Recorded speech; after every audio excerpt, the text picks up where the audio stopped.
ครับสวัสดีครับวันนี้ช่างดลพบปัญหากับรถ Toyota อีกหนึ่งคันนะครับมีปัญหาเวลาเหยียบเบรกแล้วมีเสียงดังนะครับแล้วก็เบรกไม่ค่อยอยู่ลื่นนะครับก็ช่างทำการตรวจเช็คแล้วก็ปรากฏว่าตัวผ้าเบรกนะครับก็แตกและร้าวนะครับก็เสื่อมสภาพตามอายุการใช้งานนะครับก็การเลือกชนิดผ้าเบรกก็สำคัญนะครับแล้วก็อายุการใช้งานก็สำคัญนะครับระบบเบรกก็ควรตรวจเช็คทุกๆ 20,000 กิโลนะครับตรวจเช็คทำความสะอาดให้ช่างทำการตรวจเช็คนะครับเพื่อความปลอดภัยในการใช้งานนะครับก็สำหรับท่านที่ใช้งานรถในตระกูลขับหน้านะครับหรือขับหลังไม่ว่าจะเป็นขับหน้าเป็นรุ่นดิสเบรกหรือขับดิสเบรกทั้ง4ล้อหรือว่าเป็นดิสหน้าดั้มหลังนะครับก็อย่าลืมทำการตรวจเช็คทุกๆ 20,000 กิโลนะครับเพื่อความปลอดภัยในการใช้งานนะครับก็สำหรับตัวจานเบรกเองนะครับถ้าขึ้นขอบลักษณะนี้ขึ้นขอบ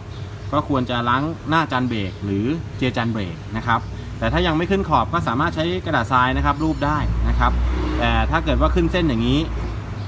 ล้างหน้าจานเบรกหรือเจียจานจะดีกว่านะครับส่วนผ้าเบรกก็เปลี่ยนครับอันนี้หมดสภาพตามอายุการใช้งานนะครับบางแล้วก็แตกด้วยก็ไม่ต้องแปลกใจครับว่าทำไมเบรกไม่อยู่เบรกลื่นแล้วก็มีเสียงดังด้วยนะครับก็อย่าลืมนะครับช่วงเทศกาลปีใหม่นี้เตรียมรถให้พร้อมก่อนออกเดินทางไกลระบบเบรกเป็นสิ่งสำคัญธนดลกระดาษสายออโต้แก๊สลาดพร้าวซอย52ซ่อมจบหมดปัญหา19 ปีแห่งการบริการขอบพระคุณที่ตามรีวิวช่างดลนะครับอย่าลืมนำรถไปตรวจเช็คที่อยู่ใกล้บ้านร้านประจำหรือศูนย์บริการก่อนเดินทางไกลช่วงเทศกาลนี้นะครับสวัสดีครับ